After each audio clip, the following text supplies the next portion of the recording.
happy Saturday. Happy Saturday. My name is Jamesia, aka James IA.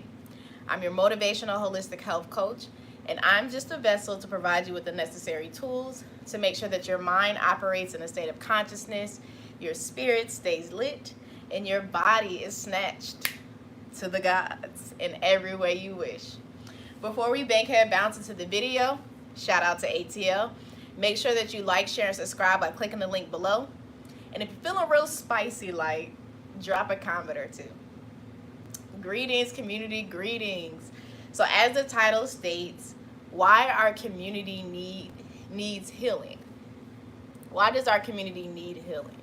So I wanted to make today's video about my why and the reason why I focus on the chakras and energy healing.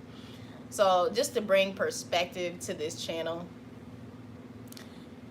I believe that, so community yoga, we focus on healing in the Black community, specifically Black communities and underserved communities. And just to be honest, like, everything that's going on in the world in our community is very disheartening. Like, what I see on social media in the world is very sad. Just the way our men and women treat each other when it comes to relationships and the family dynamic, when it comes to how we treat our same sex, when it comes to how we treat ourselves and how we treat our children. That's a huge one. As we know, the saying, children are the future. And I think it's very important to make sure that we break generational curses. And that's what community yoga is all about, breaking generational curses across the board, mentally, physically, emotionally, and spiritually. So in order for us to change what's happening in our community, we must begin with ourselves. And so on this channel, I focus on the chakras simply because that is one of the most important self-development tool when it comes from an ancient African perspective that can allow us to better ourselves so that we can be better for our communities, we can be better for our potential partners, and we can be better for our future children and our current children. So just looking at what's going on, of like how the whole dynamic of men treating each other, or just men treating women and women treating men, and everyone is like hurting and bleeding on each other because that we're only perpetuating and projecting onto each other what we've seen in childhood and what our parents saw in childhood, and so forth and so forth. But I believe that anyone who comes across this video is not by coincidence. I believe that you are one of the chosen ones in your family to help break generational curses. And it all starts with one person in the family. And it could be one of the main reasons why things can be challenging for you or don't come quite easy when it comes to being a better version of yourself. And it requires us to do the work. Like, it really requires us to like dig our heels in and to put our head down and make sure that we do everything necessary to be a better person for ourselves.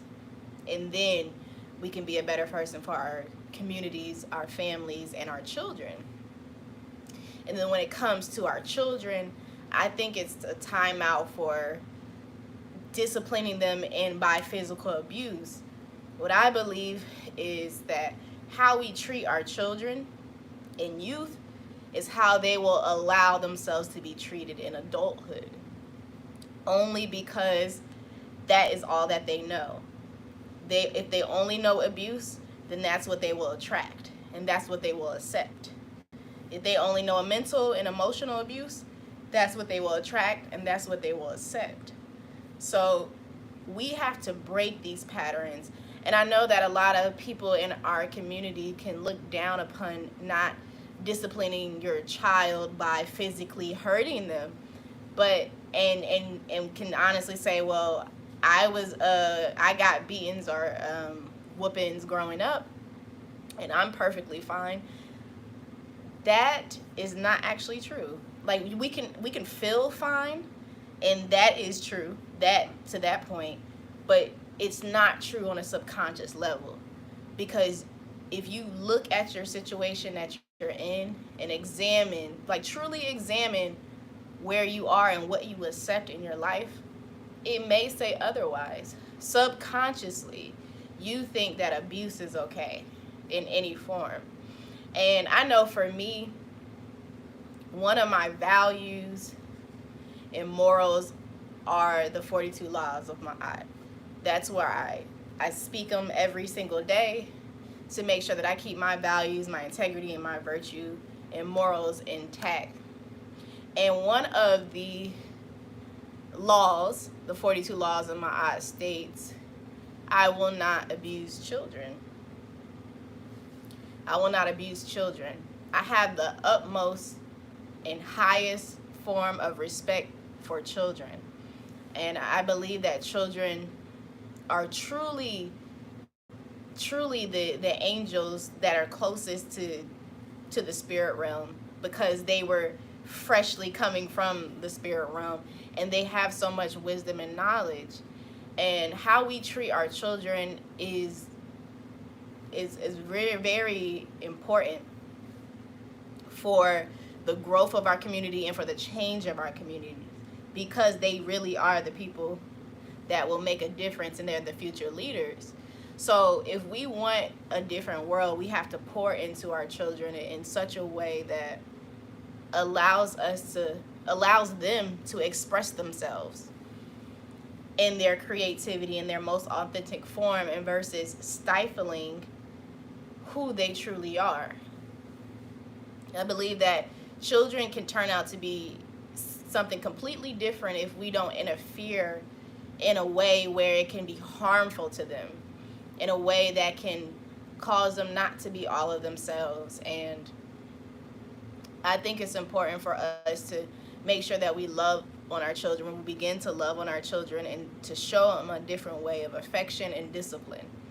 You can get a lot by speaking to them. Now, granted, I don't have children myself, so I know, for those of you who have children, like, well, how do you, girl, you don't even have children, and that's quite okay. But what I can say, there are parents out there that I've seen who communicate with their children versus putting their hands on them, and they communicate to them in a way where they understand. They explain to them so that they understand, the consequences of their actions, and they're able to see a result for that, for the better. So it doesn't mean that it's not doable and it's not possible. It's just, are you willing to make a difference and break that generational curse of how we self-correct and how we correct our children. And then also how we treat ourselves. So what I'm seeing in our community is how we treat each other, how we treat the opposite sex in our community, how we treat our children, and how we treat ourselves. For me, being in the health and wellness field, a nutrition educator, holistic health coach, and I see a lot of our people are passing away at a young age. And when I say young age, at the age of 50, at the age of 40, at the age of 60. That is entirely too young to be leaving this earth over health complications. And I'm not judging or pointing the finger, but what I want for our people is to do better. I want us to do better. I want us to begin to make better decisions. We don't have to operate how we once did when our ancestors were enslaved, when we came over here over 400 years ago. We no longer have to operate that way anymore, simply because that was it. We've learned how to master the art of survival. in our community, we've learned how to master the art of survival. Like a lot of the things that our ancestors did when we were enslaved Africans was based solely off of survival so that we can wake up to see another day. But just because that's what we did doesn't mean that's something that we continue and have to continue to do. What we put in our body, a lot of that food, those foods were leftovers, and it was just something to put on our stomachs. But the beautiful thing about Black people, the Black community, is that you give us nothing and we can make something. You give us scraps and we can make the most luxurious meal, tasty and all. So we know how to multiply, and we know how to create in such ways that people never even thought of.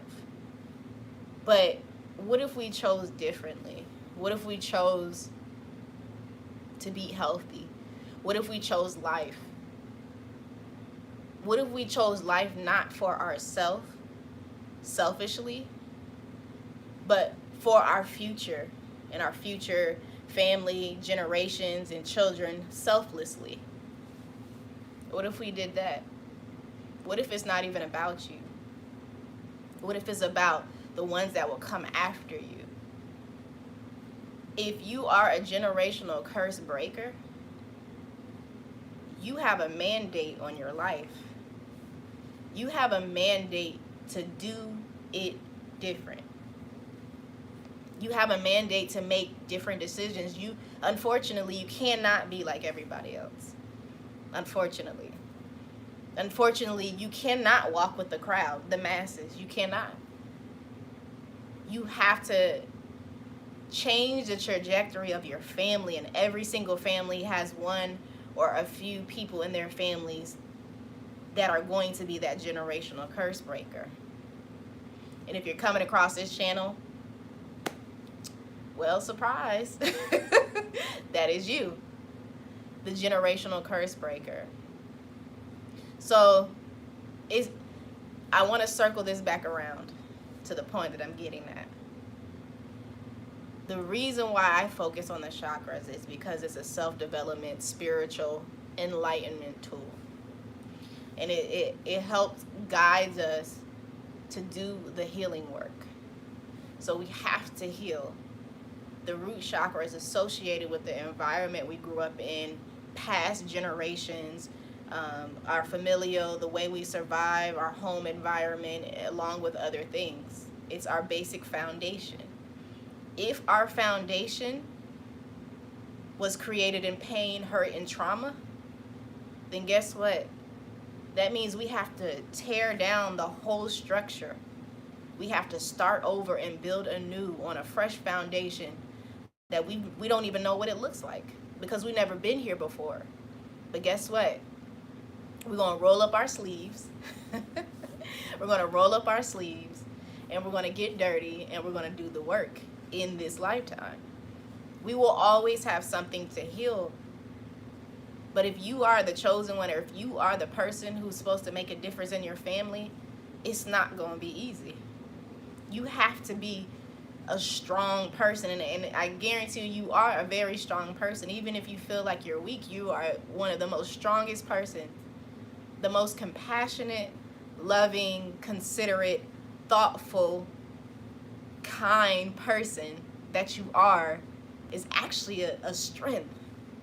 If you are the main person or one of few in your family who have those attributes and characteristics that I just named, consider yourself to be one of the strongest family member in your family, because it takes a strong person to heal.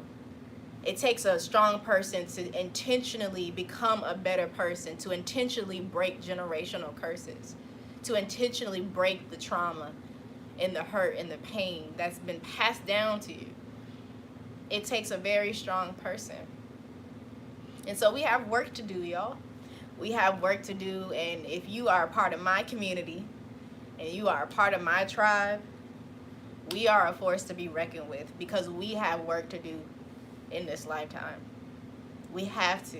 We have to create a better future.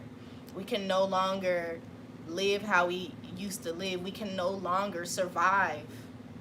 We can't do that anymore. It's time for us to thrive and to live, and to let it be known that it's okay to live. It's okay to choose happiness. We don't have to live in struggle and pain. We don't have to. We can choose something different. We can create a newer story for ourselves. So I wanted to come on and just talk about why I'm so passionate about the chakras, and so it can make sense, so we can connect the dots. Even the food that we consume on this channel, again, that I will speak about the certain foods that are connected to the chakras. I will speak about the certain emotional traumas that are associated with the chakras. I'll speak about the mental, the spiritual aspect of the chakras. What does it look like internally, and what does it look like externally? And we will talk about even the African perspective of the chakras when it comes to the ancient Kemites. So I want us to understand energy is everything at the end of the day. So based on how we are moving energetically can create a world for us that we've never seen before. But in order for us to create a world we've never seen before, we're going to have to do things we've never done before. We're going to have to go places we've never been. We're going to have to go deep within ourselves and make some changes that are scary to make. But you have to be strong. You have to be strong within yourself.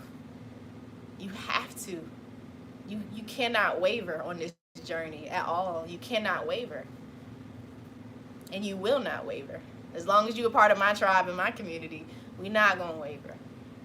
We're going to do the work that's necessary. And so as we continue to convene on this channel, I'll be able to provide you with different things. I'm growing on this journey as well. I've been on it for a long time now, and I think it's just time for me to share what I've learned, what I am learning, and what I will continue to learn when it comes to healing, when it comes to raising our vibration, when it comes to breaking generational curses, when it comes to strengthening our spirit. We will do what's necessary, and we will continue to do it. Even if it looks foreign to everyone around you, it's okay. Let them laugh. Let them judge you. Let them make their smart remarks. It's okay. You know that this is for a bigger cause and for a bigger picture. So you know that you have to show up differently. So that is all that I have for you, community. I just wanted to hop on and share this with you. It was on my heart because I want to make it make sense of what I'm doing. So again, you know, I'm trying different things out on this channel, and I'm learning the flow, getting into the energy of how things are going to go. But I want to bring more content on the Black community, why we need healing, how is it impacting us, what is it associated with when it comes to the chakras, how can we help heal that aspect of us, what can we